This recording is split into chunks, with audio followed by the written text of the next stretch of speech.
Bienvenue dans Tuba. Je suis Géraldine Févra, consultante en stratégie et en organisation. Je t'aide à passer de sous-l'eau à CEO. Que tu sois freelance, solopreneur ou que tu veuilles le devenir, Tuba te fait plonger chaque semaine dans le monde de l'entrepreneuriat. Tous les mardis, retrouve un nouvel épisode où je pars à la rencontre d'entrepreneurs. Ici, tu trouveras des idées, des conseils, des outils pour ton business, pour t'aider à entreprendre de manière libre et pragmatique. En clair, pour faciliter ton entrepreneuriat. Bonne écoute! Aujourd'hui, je suis avec Sandy. Bonjour à toi, comment ça va? Ça va très bien, je te remercie de m'accueillir, Géraldine. Avec grand plaisir. Cette saison dans Tuba, on parle de fail, de boulettes, parce que souvent on voit le côté un peu sympathique des choses, très reluisant d'être entrepreneur, etc. Mais on voit moins la partie boulette et fail. Et donc, j'avais envie de creuser un peu cette partie-là. Donc, merci beaucoup d'être là avec moi aujourd'hui pour pouvoir parler aussi de cette partie-là.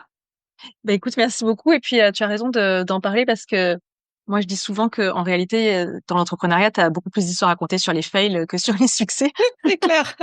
On a Tu beaucoup as de beaucoup matière. plus de choix, hein. Ouais, c'est clair. On a une matière de folie. Et merci aussi de venir, du coup, nous parler de ta vie de dirigeante de l'agence My Marketing Experience. Pour les personnes qui ne te connaîtraient pas, est-ce que tu peux nous en dire un petit peu plus? Bien oui, alors je suis Sandy Jacobi, j'ai cofondé My Marketing Experience il y a presque 15 ans dans 2 mois, avec ma Hey. sœur, qui est donc aussi mon associée, Laurie Jacobi. Je suis également coach du podcast My Marketing Podcast, donc podcasteuse comme toi. Ouais. Et je suis également depuis très peu de temps auteure d'un livre qui s'appelle Homo Entrepreneurus, qui parle d'entrepreneuriat d'ailleurs, puisqu'on décrypte les secrets de réussite de Sapiens pour les appliquer à son entreprise. Et il est paru aux éditions Erol. Donc voilà, j'ai 3 casquettes. Trop de casquettes, c'est trop, enfin pas trop, mais plein de casquettes, c'est génial parce que justement dans l'entrepreneuriat, c'est ce qu'on se permet aussi de pouvoir passer d'une casquette à l'autre. Donc c'est trop bien de pouvoir aussi creuser ces casquettes-là avec toi aujourd'hui. Merci beaucoup. Avec plaisir.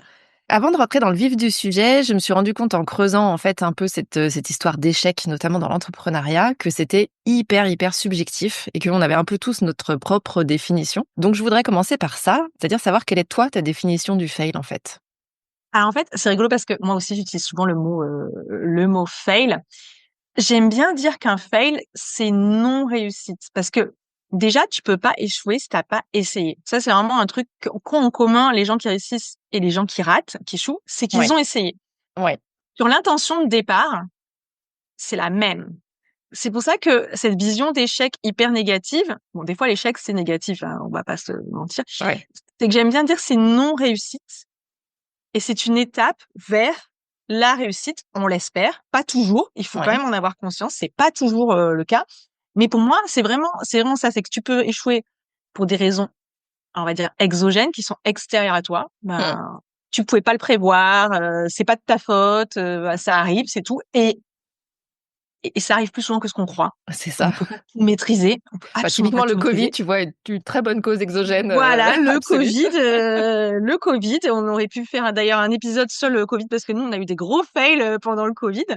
Ouais. Enfin, et puis tu as des raisons qui sont endogènes, donc tu es Mm. responsable, c'est toi à toi, du moins ton entreprise qui était porteuse de cette non-réussite, de cet échec. Mm. Et donc pour moi, c'est vraiment ça, l'échec, c'est la non-réussite, mais initialement, tu partais de la même intention que celui qui a réussi. Et ça, Ouais. on a tendance à l'oublier. J'aime beaucoup cette idée de partir initialement de la même intention, parce qu'en effet, des intentions, potentiellement, on peut en avoir plein, mais on ne sait pas quel atterrissage ça va avoir.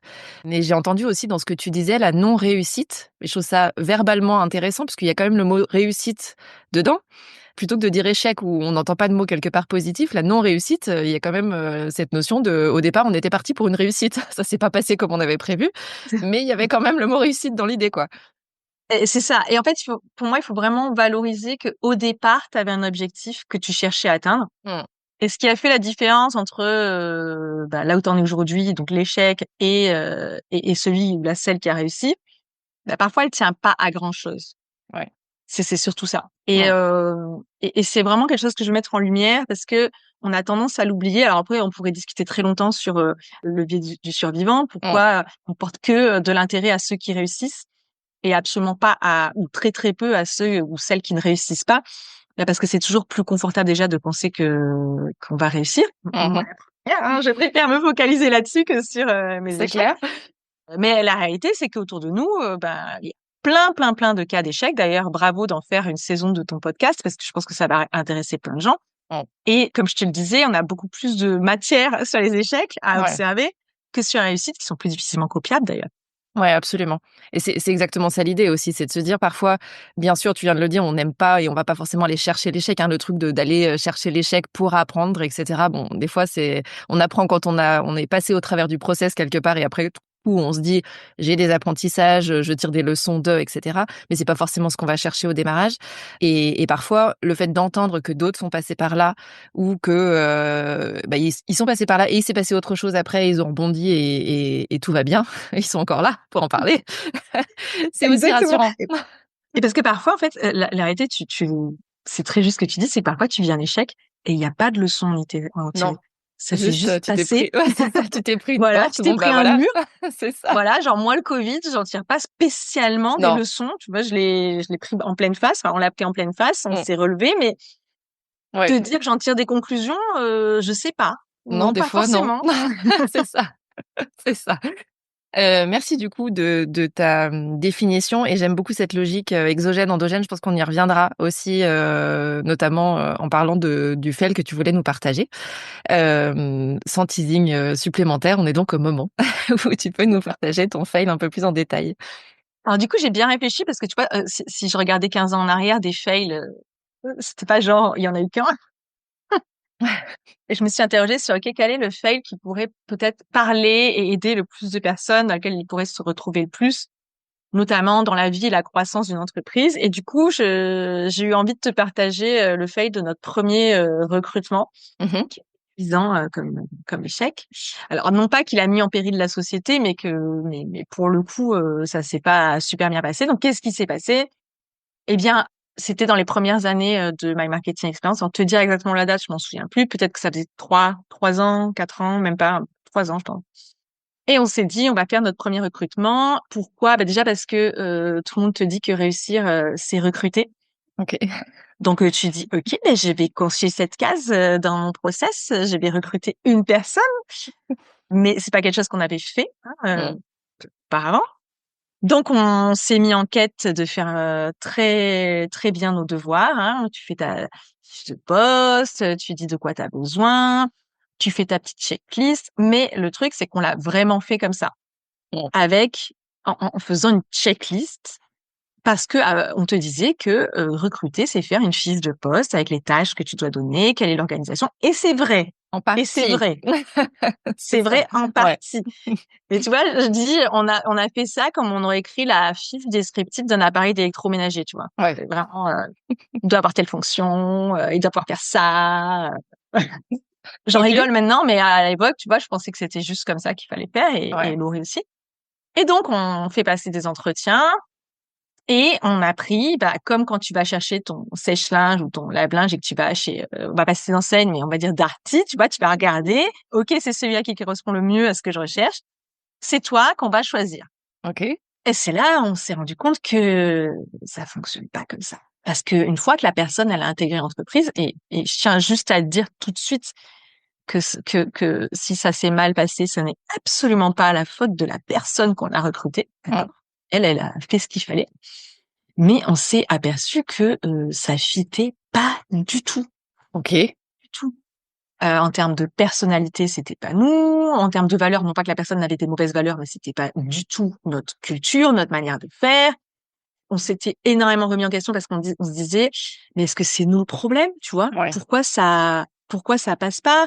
Et puis, on avait beaucoup de personnes qui disaient, on souhaite bien du courage à la personne qui rejoindra votre équipe parce que vous êtes un binôme tellement soudé, on est jumelles avec Ouais. mon associée, c'est ma sœur, mais c'est aussi ma sœur jumelle. Mmh. Donc, niveau de culpabilité Ouais. énorme. Tu te dis, je suis une merde, je sais pas recruter, je suis pas une vraie Ouais. entrepreneuse. Donc, t'as un dialogue intérieur qui est épouvantable. Ça, c'est assez propre quand même aux entrepreneurs. Dès qu'il y a un truc qui se passe pas bien, C'est ça. je sais pas, je peux pas parler pour tous, mais moi, je sais que je suis énormément comme ça. C'est que dès qu'il y a un truc qui se passe mal, c'est bon, j'ai tendance à me dire moins maintenant, mais alors à l'époque, c'était terrible. Et en fait, ça avait des conséquences. Alors, ça n'a pas eu de conséquences sur notre chiffre d'affaires, mais ça a une conséquence sur l'ambiance, Ouais. sur la communication même entre Laurie et moi. Parce qu'en OK. fait, on n'osait même pas s'avouer entre nous qu'on avait fait Ouais. un mauvais choix. Ouais, parce que potentiellement, enfin, il y en a une qui se rend, enfin, toi, tu te rends compte qu'il y a un truc qui va pas et que ça fit pas et qu'en effet, tous les critères à peu près factuels de elle doit savoir faire ça, utiliser tel outil, etc. sont cochés, mais que humainement, ça fit pas.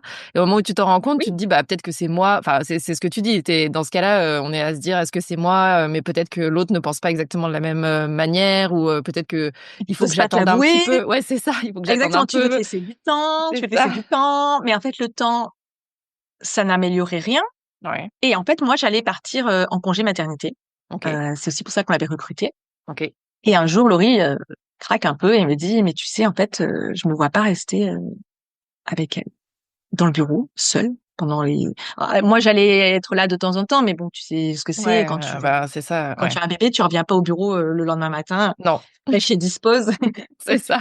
Et c'est là où j'ai dit, écoute, je comprends parce que de mon côté, moi non plus, ça matche pas, ça fit pas. Et le problème, OK. c'est qu'on n'avait pas forcément, tu vois, on pouvait pas forcément lui dire, Cash, c'est toi le problème parce que c'était pas elle le problème, c'était nous ensemble, c'était elle et nous ensemble le problème. Ouais. Mais je pense que quelque part, elle le ressentait aussi, hein. Pas qu'on OK. lui parlait mal ou quoi, mais et ce qui s'est passé, c'est qu'en fait, on arrivait à la fin de sa période d'essai et heureusement, on a quand même pris la décision à ce moment-là. On n'a pas renouvelé la période d'essai. OK. Alors, ça n'a pas été fun, hein, évidemment, Non, c'est pas le genre de décision, agréable la à plus sympa vivre. à prendre, ouais. C'est pas du tout agréable à vivre, ni pour la personne, ni pour nous, parce que nous, on avait un niveau de culpabilité qui était stratosphérique. Mmh. Mais je peux pas cacher que ça a été un incroyable soulagement Ouais. de s'en séparer parce qu'en fait, pour moi, c'était très difficile de venir au travail, en fait. Mmh. Donc dans ce que tu dis, Donc il y voilà, a ouais. le recrutement. Bah, écoute, c'est ce que tu disais aussi tout à l'heure, hein, c'est le fait d'essayer, et pour savoir, C'est il le faut fait avoir essayé d'essayer. avant, donc voilà. Donc dans le cheminement, en fait, au moment où vous vous rendez compte, vous dites: «OK, ben, il y a la période d'essai, on peut arrêter là». Tu as parlé de plusieurs choses. Il y a la chose, factuelle de, bah, concrètement, on est entrepreneur, il va falloir qu'on arrête ce contrat parce qu'on peut pas continuer, parce que toi, tu pars en congé mat et donc bah, factuellement, c'est pas possible. Donc ça, c'est vraiment l'aspect, ouais, je dis factuel, mais concret des choses, de quelle est l'action. Très froid, Hem ouais. et Il c'est faut être ça, très froid d'ailleurs. ces décisions froides et en même temps, il y a des choses, qui se jouent. Tu as parlé de culpabilité, potentiellement aussi la culpabilité de te dire: «Mais on recrutait quelqu'un pour pouvoir, gérer des choses pendant mon absence, mais moi je vais quand même partir parce qu'un congé mat, on se dit pas: "Non, bah, du coup, je vais le reporter de 15 jours, hein, le temps de"». C'est pas comme ça que ça se Non, passe. ça s'est pas passé comme ça. Voilà, c'est ça. Donc il y a tout à l'heure, tu parlais de notions, exogènes, endogènes, mais il y a aussi pour moi dans ce que tu expliques, 2 niveaux quelque part. Un niveau, très encore froid, factuel et un second qui est plus, de l'ordre de l'émotion, de ce que tu vis à ce moment-là. Et donc ma question, c'est est-ce que vous étiez aussi alignés sur ça? Sur, à part le fait de vous être toutes les 2 rendues compte que ça fitait pas en fait avec cette personne. Au niveau émotion, vous vous en parlez rapidement en disant, «Ben, je culpabilise d'avoir merdé sur le recrutement. Ah bah, moi aussi». Enfin, comment ça se passe, en fait? Oui, alors honnêtement, on a lâché les vannes à partir du moment où on s'est dit que ça allait pas. OK. OK. Elle ressentait exactement la même chose. C'était pas exactement le même niveau parce que moi, je culpabilisais de ça et en plus parce que j'allais partir en congé mat. Ouais. Double Ce qui est peine. pas logique. T'as pas. Non, non, bien sûr, mais tu te dis, on avait besoin d'elle et donc ça creuse encore plus le truc de on avait Et besoin et même, ça fit pas, mais je pense que même s'il y avait pas eu cette question de partir ou tu vois, tu culpabilises parce que t'as raté et que quelque part t'as pas avancé dans ton plan. ouais. Parce que t'as pas répondu aux critères, aux signes extérieurs de réussite, parce qu'encore une fois, on nous martelait que réussir, c'était avoir des salariés, c'était avoir une équipe. Ça, on en est revenu vraiment aussi, hein, mais Ouais. quand tu démarres, tu es un peu alimenté par les croyances des autres Mmh. et par tes propres croyances aussi d'ailleurs. Et donc non, on a toutes les deux, on s'est toutes les deux avoué la culpabilité, mais le soulagement après Ouais. a permis de récupérer. Et Mmh. puis, il y avait aussi un truc qu'on m'avait dit, c'est et que j'ai pour le coup c'était un bon conseil, c'est on m'a dit la décision, même si elle n'est pas agréable, tu dois prendre la décision pour ton entreprise. Ouais. Et quelle est la meilleure décision pour ton entreprise si tu vois que ça le fait pas pour toi, que bah, tous les matins. Mmh. Bon après, en plus il faut être honnête, c'était pas un génie, tu vois, c'était pas un génie elle performait pas extraordinairement sur son poste, mais qui peut performer extraordinairement sur son poste quand de toute façon, au niveau culture, alors on va dire, c'est un mot pas très joli, mais culture fit, c'est-à-dire Ouais, elle matche pas avec l'entreprise, c'est ouais, c'est ça. extrêmement dur. Avec les valeurs et juste d'un point de vue humain, en fait, c'est Juste d'un ça, point de vue humain, ouais. quand tu partages pas, quand l'ambiance au travail, il y a juste pas d'ambiance parce que même l'humour, tu le partages pas. Ouais. T'as pas du tout les mêmes centres d'intérêt. Alors je dis pas que tes collaborateurs doivent être des copains et que tu dois partir en vacances avec eux, Non, c'est c'est pas ça et pas du des tout ça, copies hein. non plus conformes de qui on est nous, Non, non, non, mais les mais valeurs, ça n'a c'est rien à voir avec ça, absolument. hein. Ouais, tout à fait. Mais n'empêche qu'une personne qui ne partage pas du tout les valeurs de l'entreprise aura aussi beaucoup de mal à performer. Ouais, tout à fait. Et donc, à l'inverse, ça veut aussi dire que juste les compétences, ça ne suffit pas. Parce que c'est aussi ça que ça veut dire, en fait. C'est que quelque part, les valeurs, le fait d'être aligné, d'avoir peut-être en effet un sens de l'humour commun ou en tout cas des choses qui résonnent et en tant qu'humain, en tant que connexion entre humains, C'est c'est essentiel. c'est ça, c'est essentiel, j'allais dire, en termes Et ça, d'importance on par l'a rapport aux appris, compétences, tu tu vois. vois. Oui, bah, bien sûr.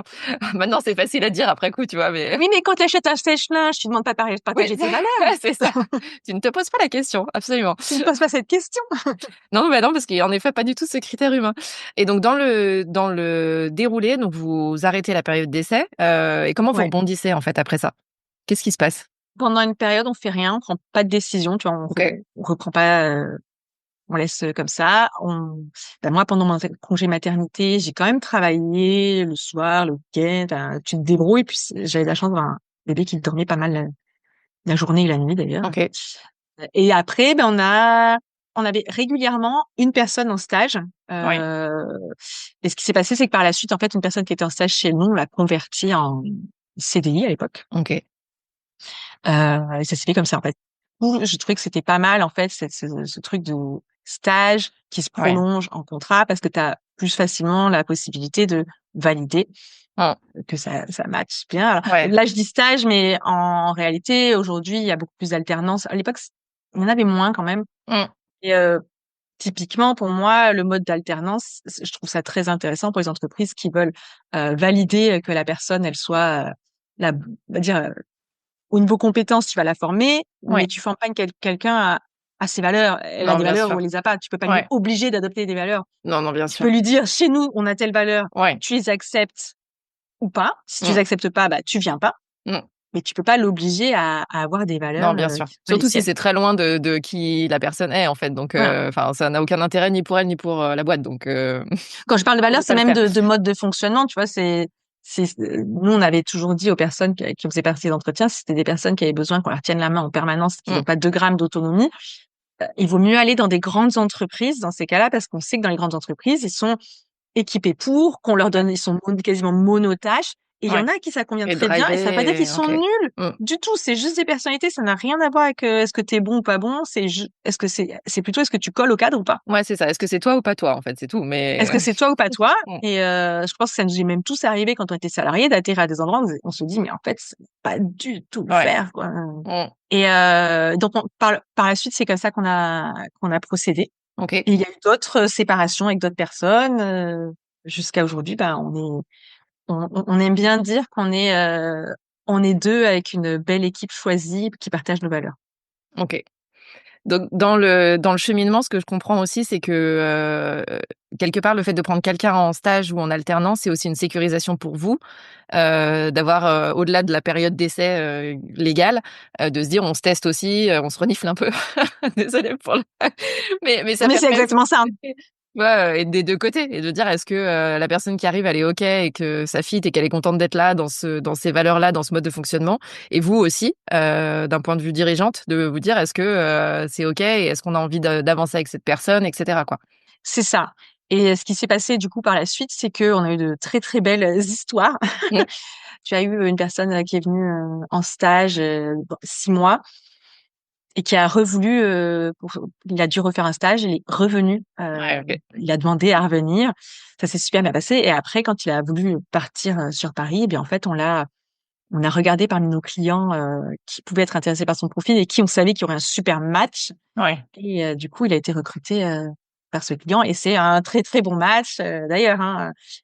Et c'est pour ça que finalement, nous, ce qu'on a perçu, c'est que une personne, même si elle n'a pas aujourd'hui des compétences clés, tu pourras la former Mmh. et la faire monter en compétence si elle a la valeur qui va avec. Pour nous, la Ouais, tout valeur à qui fait. va avec, d'ailleurs, c'est dans nos valeurs, on les a écrites.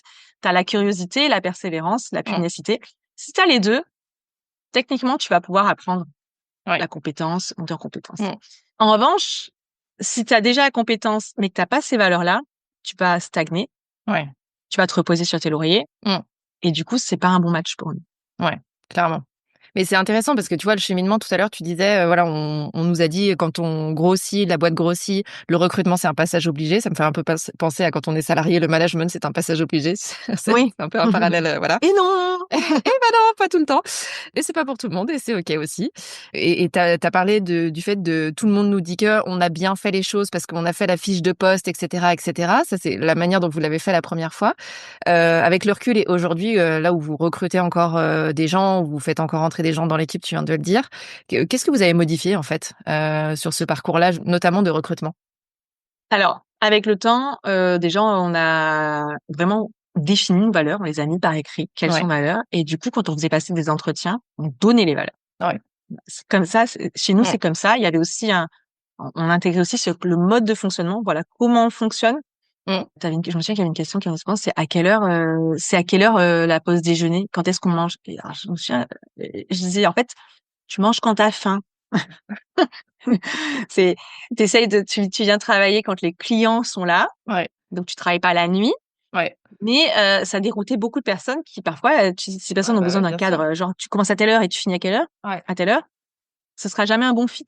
Mmh. Après, moi je te parle de celui-là, mais il y a eu d'autres ratés hein, sur d'autres personnes où tu penses qu'elles répondent bien, mais peut-être qu'elles t'ont juste dit ce qu'elles avaient envie d'entendre le Ouais, jour J. Mais comme elles restent pas trop longtemps, si c'est un stagiaire, c'est pas très grave. ouais. Bon, j'ai qu'à recadrer quand même. Mais c'est vraiment dans le process, on a modifié ça, de bien expliquer quelles sont nos valeurs et notre mode de fonctionnement. Comme ça, si ça collait pas d'office, bah, la personne, elle dit, bah, ça a l'air bien, mais ça me correspond pas. Ouais, Et tout à c'est fait. OK. Ouais, et vaut mieux Il le y a pas dire de là, en problème. fait, Il vaut plutôt mieux que le dire de maintenant. ouais, ouais, tout à fait. Il y a pas eu souvent le cas parce que, en général, nous, on a un mode de fonctionnement qui correspond pas mal à ce que recherchent des personnes en début de carrière, Ouais, avec beaucoup de flexibilité, du télétravail et tout ça. Et en fait, par la suite, parce que là, nous, ça fait bientôt 15 ans, on a choisi depuis 2 ans de n'être plus que deux. 2 ans pile, hein, exactement. Tu vois, je suis en train de faire le calcul. Pourquoi? Parce qu'en 2023, moi, j'avais un projet personnel de partir 5 mois en voyage avec ma famille et de travailler en même temps. Et à cette période, on avait une personne qui était en alternance et mmh. parce qu'on juste avant, on a vu quelqu'un donc pendant 1 an en alternance, c'était super bien passé. On voulait la convertir en CDI, elle a accepté. OK, Et puis une semaine plus tard, elle a changé d'avis parce qu'on lui a fait une ça meilleure arrive. offre ailleurs. Ouais, OK. Ça arrive. Dans ces Mmh. cas-là, il vaut mieux dire je prends le temps de la réflexion plutôt Ouais, que de c'est dire ça, oui. plutôt que ouais, c'est ça, quand toi, tu avais compté dessus, tu l'as dit: «Allez, Mais du coup, on va faire c'est autrement», que, tu mais vois, OK. aujourd'hui, je vais te dire, c'est que ça devait être comme ça. Ouais, bien sûr. C'est une personne, quand je la croise, on se fait la bise, il y a aucun problème parce que c'est du business, d'accord? On Mmh. se doit pas plus que le contrat qu'on a signé ensemble. Et ça, alors, même s'il y a quand même quelque chose de moral et tout ça, elle n'a enfreint aucune loi, Ouais, ça bien reste sûr. Mmh. OK, il y a aucun problème. Après, tu prends un petit coup quand même, t'es un peu dégoûté, mais c'est la vie. Et donc cette personne après qu'on a eu en alternance, pareil, au bout de 3 mois, on se rendait compte que ça le ferait pas. OK. Heu et plutôt que de dire: «Bah, on va garder et serrer les dents», et ben, on a décidé de s'en séparer pour, se dire en 2023: «On reste 2 et tu fais ton voyage et tu as tes projets perso et c'est OK», et bah, OK. fatalité, on a fait une année extraordinaire en 2023. Donc aujourd'hui, et c'est ça que je veux aussi te partager, c'est que même si, les personnes, les collaborateurs partenaires avec lesquels on travaille aujourd'hui ne sont pas en mode salarié, Ouais. travailler avec, eh bien, en fait, on s'assure de partager des valeurs, nos Mmh. valeurs. Ouais. Parce que, de la même manière, il y a eu des partenariats qui ont failli se faire et tu te rends compte que quand tu fais les premiers rendez-vous clients, c'est Tu juste pas peux possible, pas en ouais. fait. Mmh. C'est juste pas possible de par exemple, je me souviens d'une personne qui était climato-sceptique, et sexiste. Enfin, même s'il se disait pas sexiste dans les propos, ça l'était. Ouais. Bon, c'est culturellement, ça va pas du tout pour nous. Ouais, ouais. Nous Et qui si tu sommes te très rencontres face au engagés, client, dans en plus, tu es voilà, là: sur tout ce «Waouh, qui est non, pas du tout». Ouais. bon, et ben, en fait, ça marche pareil Je dirais, c'est pas la nature du contrat de travail qui Bien fait sûr. que il faut se soucier des valeurs. Mmh. C'est la nature de la relation. C'est est-ce que je me vois collaborer avec cette personne, échanger, construire des choses, créer de la valeur, Ouais. communiquer, livrer un client. Si je partage pas ça, Mmh. ben ça passe pas très bien, quoi. Ouais, mais du coup, c'est hyper intéressant dans ce que tu dis parce qu'il y a cette notion de est-ce que je dois prendre des salariés ou pas et est-ce que là, une réussite de boîte, c'est forcément le fait d'avoir une équipe, de monter en nombre de salariés. Dans ce que tu dis, dans le parcours que vous avez vous, bah non, clairement pas. Et tu l'as dit, c'est quelque part, c'est pas une nature de contrat, c'est-à-dire que c'est pas un statut, c'est pas le CDI ou le stage ou l'alternance qui définit en fait quelque part la manière de travailler, notamment le fait que les valeurs soient extrêmement importantes. Et ce que je trouve intéressant, c'est qu'il y a aussi une réussite à avoir une boîte et à bosser avec des prestataires, potentiellement en freelance ou peu importe la nature du contrat, à partir du moment où, en effet, les valeurs, le mode de fonctionnement face aux clients est aligné et que ça fait avancer la boîte, en fait. Mais que ce soit, Exactement. enfin, la nature du contrat, on s'en fout, en fait. Bah, la nature du contrat importe moins. Et déjà, si on parle ne serait-ce que de ce que tu vas apporter à ton client, le client, ce qu'il veut, c'est que ça marche. C'est ça. D'accord? Lui, il va pas se poser la question de comment derrière c'est tuilé. Exactement. Enfin, surtout pas, quoi. Ouais. Il n'a pas envie de savoir le contrat. Alors, pour certains, peut-être que ça les intéressera. Mm. Mais tu vois, par exemple, pour nous, la transparence, l'honnêteté, c'est important et c'est quelque chose qu'on met beaucoup en avant avec nos clients. Ouais. Donc, il faut que nos partenaires jouent cette carte aussi. Bien sûr. C'est vraiment extrêmement important. Donc, si on vise le long terme, sur du court terme, ça peut marcher, hein. Mm. Sur du court terme, ne pas se soucier des valeurs, tu peux faire des Ouais. coups, ça peut fonctionner. Sur le long terme, en revanche, je n'y crois pas une seconde. Pour Mm. moi, sur le long terme, tu as besoin de collaborer avec des personnes qui où tes valeurs, elles matchent. Et quand je dis personnes, ça peut être des personnes, des collaborateurs, ça peut être des partenaires, ça peut être des Bien sûr. prestataires, mais aussi des clients. Ouais. J'inclus les Ah clients. bah, clairement. Des clients qui partagent absolument pas tes valeurs zéro, Mm. bah, tu pourras facturer, mais je peux t'assurer que tu vas pas t'éclater dans ton boulot. En tout cas, en B2B. C'est sûr, Ouais. si tu vends du produit que tu vois jamais les gens, Ouais, bah, ça peut c'est être ça. autre chose. Ouais, tout à fait. Non, mais dans la Et nous, on a des collaboration interactions avec nos clients, donc ouais, c'est ça. voilà. Et ça fait partie de la réussite aussi, c'est-à-dire que l'aspect de confiance et de transparence fait aussi partie de la réussite, des projets que tu mènes avec les clients et donc ça sert aussi le client, d'être dans cette logique-là et d'avoir, de la visibilité sur quelles sont les valeurs et comment est-ce que potentiellement on va avancer ensemble et de s'assurer que quand ils prennent contact avec, ta sœur ou toi, vous êtes garante aussi de, le nombre de personnes qui vont bosser sur le projet, peu importe, mais vous êtes garante de, cette ligne quelque part éditoriale, et de la manière dont vous allez travailler quoi qu'il arrive, en fait. Et c'est pour ça que les valeurs, ça fait partie de ta marque aussi. Si on Ouais, tout à fait. élargit le Mmh. discours, ça fait partie de ta marque de reconnaissance. C'est ce qui te permet aussi d'attirer des clients. C'est pas juste un truc que tu écris tranquillou et C'est que ça. t'affiches à l'entrée de ton bureau ou pour faire joli dans ton deck. C'est que si c'est partagé, affiché et incarné, tu vas aussi attirer Ouais. des clients qui se reconnaissent. Et aujourd'hui, tu le vois, les entreprises qui réussissent le mieux et le plus durablement, Mmh. eh bien, ce sont celles qui ont réussi ça, Ouais, tout à fait. qui s'appuient sur des valeurs fortes, Mmh. reconnues, partagées et qui vont attirer des clients qui se reconnaissent là-dedans. Ouais, clairement. Et c'est quelque chose qu'on voit souvent. Est-ce que tu aurais enfin, comment vous avez fait vous pour, justement, drafter, poser, verbaliser ces valeurs? Comment on fait ça? Tu l'as dit, on Pour s'est ceux qui auraient posé. du mal. C'est ça? On s'est vraiment posé. Je me souviens qu'on a fait, je me souviens même vraiment, on l'a fait dans un jardin. On l'a pas fait au bureau. Mmh. On a voulu aller à l'extérieur, dans un très beau jardin. Et on s'est questionné sur qu'est-ce qui est important pour nous, quelles sont nos valeurs. Mmh. Mais on s'est pas demandé quelles sont les valeurs de nos clients, parce qu'on voulait pas faire ce travail. On voulait pas adapter nos valeurs par rapport à ce que Ouais. recherchaient nos clients, Mmh. mais aller dans le processus inverse. C'est voilà nos valeurs. Et si tu te reconnais là-dedans, ou partiellement ou totalement, Mmh. eh bien, nos clients, les partenaires, les collaborateurs se reconnaîtront et voudront. OK. Et on en a énuméré pas mal. On a fait un brainstorming et puis après on les a classés Oui. parce que des fois tu as un même mot qui peut désigner Ouais. quelque chose Tu as des assez synonymes, et cetera. OK. voilà. Et on les a rassemblés pour en avoir 5. Ouais, il y a la curiosité. Et dans la curiosité, en fait, on intègre tout ce qui est apprentissage et partage. Donc, c'est une valeur qui est extrêmement forte chez nous. Ouais. C'est ce qui fait que, par exemple, on crée beaucoup de contenu, on a beaucoup de pédagogie, on essaie de simplifier au maximum. On n'utilise pas un jargon insupportable. De On essaye vulgariser. d'éviter Ok. parfois ça nous arrive et du coup on se reprend. On se tient toujours informé et on attend. C'est quelque chose qu'on attend et qu'on recherche. Derrière chaque valeur, tu as des comportements en fait. Ouais, tout à fait. Et derrière cette valeur, le comportement attendu, c'est je me forme en continu. Je vais chercher ailleurs que dans mon secteur d'activité des idées. Mhm. C'est un truc que souvent nos clients nous disent, c'est qu'on leur rapporte des exemples Ok. qui viennent Derrière. d'ailleurs. Ok. Et tu vois, mais, par exemple, on parlait tout à l'heure de mon livre. Et ben ce livre, en fait, moi, je suis passionnée de paléoanthropologie, c'est-à-dire l'étude de l'évolution des espèces humaines. J'ai décrypté des stratégies d'entreprise à partir des stratégies de survie de Sapiens. Ouais. Ça, c'est quelque chose, par exemple, que nos clients, alors, pas forcément sur ce modèle-là, parce que je vais pas parler de nos clients de Sapiens et de Néandertal tous les 4 matins. Mais ce qui les intéresse, c'est de se dire, on va chercher ailleurs Ok. des solutions et des idées. Et ça, c'est un comportement qu'on a, c'est un comportement qu'on attend. Ok. Une autre valeur importante pour nous, c'est l'authenticité. Et l'authenticité, tu vas le rejoindre avec la notion de transparence, Ouais, tout à fait. d'honnêteté, de loyauté. Donc, le comportement attendu dans l'authenticité, c'est je prends la parole sans essayer d'être quelqu'un que je ne suis pas. Ouais. Je dis les choses telles qu'elles sont.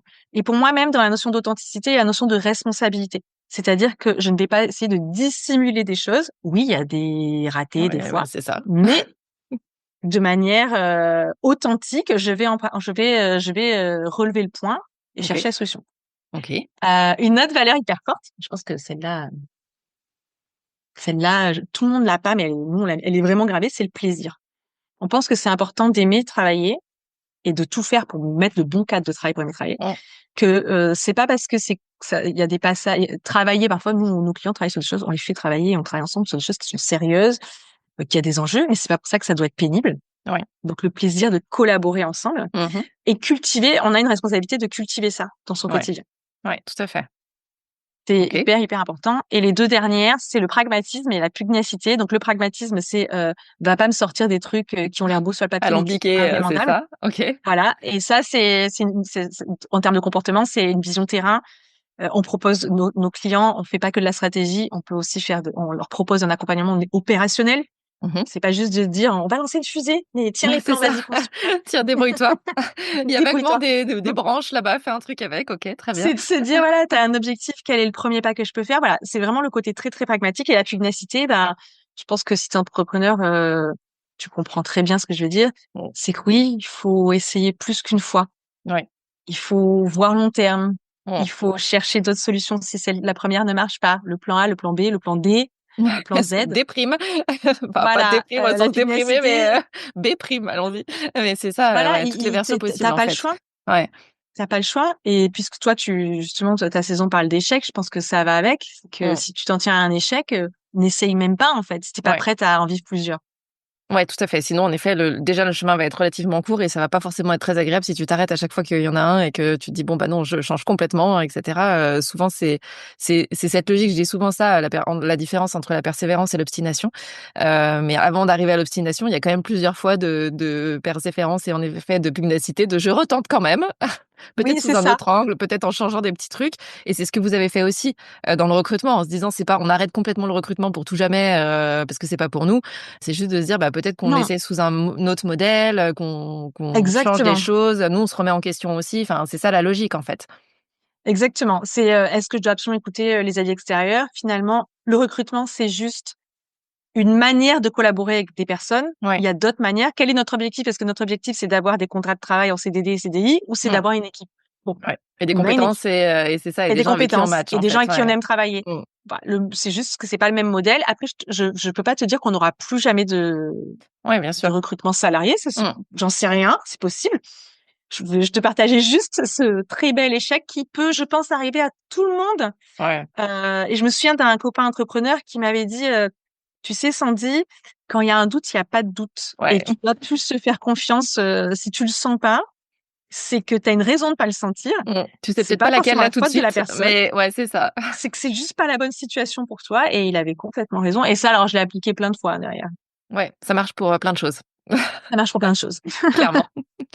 Est-ce qu'il y a des ressources qui t'ont ou qui vous ont aidé sur ce sujet-là et par rapport à ce fail-là? C'est-à-dire que vous avez beaucoup discuté ensemble et vous avez reposé, notamment les valeurs, tu nous en as parlé. Est-ce qu'il y a d'autres choses, je sais pas, des échanges avec, d'autres gens, des podcasts, des livres, enfin des choses qui vous ont alimenté en fait, sur cette thématique? Alors, avoir des échanges avec d'autres personnes, oui. Moi, je trouvais que le sujet était tellement important des valeurs que sur My Marketing Podcast, j'ai fait un épisode sur définir ses valeurs. Mmh. Si tu veux, on Ouais, pourra le mettre carrément. en ressources. Ouais. Je trouve que c'est quelque chose dont on te parle pas vraiment assez, surtout au début. Alors que tu le fasses pas le jour 1 où tu crées ton entreprise, Ouais. honnêtement, t'as un peu autre chose à faire, hein, attention. Mais à partir du moment où tu grandis, Mmh. c'est une étape importante pour pouvoir diffuser ta culture et on peut avoir une culture d'entreprise même si on est une petite entreprise. Ouais, même si Attention, on est tout ça seul, c'est un même truc. oui, Même si on est tout seul, ouais. vous avez une culture d'entreprise qu'il va falloir distiller et qu'il va falloir insuffler Mmh. à vos clients, à vos partenaires. C'est hyper important parce qu'on parle toujours de ça, que c'est une grosse boîte. Ouais, Non, en fait, tu peux aussi le faire quand t'es une petite absolument. entreprise ou même quand t'es tout seul. Je suis tout à fait d'accord avec toi. Mmh. Donc, à l'époque, j'avais pas acheté des livres là-dessus. En revanche, j'en ai parlé autour de moi et je me suis rendu compte que finalement, il y avait pas tellement, même d'entreprises avancées qui faisaient ce travail. Donc, Mmh. de ce côté-là, j'étais un petit peu étonnée. Ouais, Donc, j'avais fait des recherches sur Internet sur comment faire et c'est la méthodologie que je t'ai partagée. ouais. Et dernièrement, c'est là où on a mis des comportements attendus, c'est-à-dire qu'on n'en est pas resté à voilà la valeur, on Ouais. les a associés à C'est des comment ça se comportements décline en attendus. fait. OK. Mais non, moi j'ai pas de vraies ressources dessus. Je peux te partager l'épisode. Je pense que tu peux en trouver quand même pas mal sur le sujet. Ouais, Mais ce que je pense qu'il faut éviter, c'est de rendre ça compliqué. ouais, tout à fait. Surtout quand Si on tu est vois que tu seul, tu t'embarques vois? sur un truc Enfin, qui fait c'est plusieurs ouais, mois, non. ouais, ouais, ouais. Normalement, tes valeurs, tu dois pouvoir, si t'es une petite équipe ou si t'es tout seul, tu dois régler ça de manière assez rapide en te posant les bonnes questions, mais c'est pas un truc qui doit prendre 6 mois, quoi. Ouais, tout à fait et c'est ce que tu disais, c'est quelques questions, potentiellement dans un endroit différent d'habitude ou qui t'inspire ou mais qui te coupe, de ce que tu fais d'habitude aussi pour pouvoir être, dans un environnement favorable à ça, et ça prend pas, Ouais. 25 heures, non plus, quoi. Non. Surtout que là, techniquement, tu dois pas le faire valider par un conseil d'administration, hein, si vous êtes une C'est petite ça, équipe ou si tu es ouais, tout seul. Voilà. ouais, Par contre, je pense que si tu as une équipe, c'est important d'impliquer tes collaborateurs. absolument. Mmh. Clairement, si t'as pas d'équipe, tu peux impliquer ton équipe externalisée. Si tu, ça c'est vraiment important parce qu'ils sont directement concernés. Ouais. En revanche, voilà, vous engagez pas sur 6 mois de réflexion, hein. Non, bah, absolument. Mais c'est vrai que souvent, il y a peut-être aussi un passif, tu sais, de l'avoir vu en tant que salarié, de l'avoir vécu dans des gros séminaires ou des trucs qui duraient longtemps. Tu parlais de codir et ça m'a fait penser à ça, qui duraient longtemps, où il y avait des passes dans un sens, dans l'autre, avec des consultants externes, où on se disait: «Ah super, bah, on a fait 12 heures de réunion pour, sortir 3 pauvres mots, à quoi ça sert?» et cetera. Mais, justement, je trouve que c'est là où c'est intéressant aussi, c'est quand on se met à son compte et qu'on est dans cette logique de construire quelque chose avec des fondations solides, réfléchir à ça, tu le disais, c'est peut-être pas le jour 1, mais assez vite, c'est aussi ça qui fait qu'on attire les clients, avec qui on a envie de travailler, les prestataires, les gens avec qui on va bosser et cetera. Donc ça devient quand même quelque chose d'assez essentiel, et c'est juste se dire que c'est pas le même contexte potentiellement que ce qu'on a vécu quand on était salarié. Donc ça va pas Du être tout aussi même. lourd non plus. C'est ça. Non, mais et puis définir tes valeurs si tu veux mettre en place, on va dire une stratégie, ne serait-ce que de marque personnelle ou Ouais. de marque corporate aussi, Mmh. c'est très important parce que ça va avoir un impact sur ta ligne éditoriale, sur les sujets sur Mmh. lesquels tu vas prendre la parole, les angles sur lesquels tu vas prendre la parole. Voilà, Clairement. donc au tout début, le jour 1, je te dis non, mais Mmh. à partir du moment où tu comptes prendre la parole et diffuser ta marque, Ouais. oui, il faut se poser ces questions. Absolument. Et souvent, on en a beaucoup d'entrepreneurs qui vont se lancer et dire: «Il faut que je fasse un site internet». Typiquement, avoir les valeurs pour faire son site internet avant et pas après, c'est bien Ben, et c'est ça mieux t'évite de parce tout péter, en que fait et de tout rechanger après coup parce que tu te dis: «Ah, je j'avais pas du tout creusé ce sujet-là» et en fait, c'est important de savoir dans quelle direction ça va, en fait. c'est ça. Après, tu peux les faire évoluer tes valeurs, hein, si tu Bien veux. sûr. C'est Ouais, pas ouais. gravé dans le marbre, Mmh. hein. Ton entreprise, elle grandit, elle grossit. Tu peux avoir Mmh. envie d'en dégager une, d'en mettre une autre. C'est pas grave. Mais Ouais, je te rejoins, donner des lignes directrices sur quel est le cadre des valeurs, c'est plutôt utile. absolument. Parfait, merci beaucoup. On va rester là-dessus. Toi qui nous écoutes, tu peux retrouver tous les liens pour joindre Sandy sous la description de cet épisode et tous les liens aussi dont on a parlé, le livre, l'épisode sur la définition des valeurs, tout ça sera dans le descriptif. Si tu as aimé l'épisode d'aujourd'hui et que tu penses que ça peut aider ou inspirer quelqu'un, partage ça autour de toi, que ce soit en story, sur LinkedIn, au prochain apéro avec des voisins, dans un jardin aussi, pourquoi pas. Si tu as connu un fail et que tu veux venir le partager avec moi dans Tuba, spécificité de cette saison, tu peux tout à fait postuler dans le lien qui est lui aussi en description de l'épisode. Merci beaucoup d'avoir accepté de venir partager ce fail et surtout nous avoir expliqué comment vous avez rebondi et ce que vous avez fait depuis. Merci beaucoup Géraldine pour l'accueil, c'était très sympa. Avec plaisir, merci à toi. Merci pour ton écoute. Tu as aimé cet épisode ? Si tu veux promouvoir Tuba, la meilleure façon de le faire, c'est de laisser un avis 5 étoiles sur ta plateforme d'écoute préférée. Tu peux t'abonner pour ne pas rater les prochains épisodes et partager celui-ci avec d'autres entrepreneurs à qui il pourrait être utile. Si tu veux me faire un retour direct, retrouve les liens pour me contacter en description de l'épisode. On se retrouve la semaine prochaine.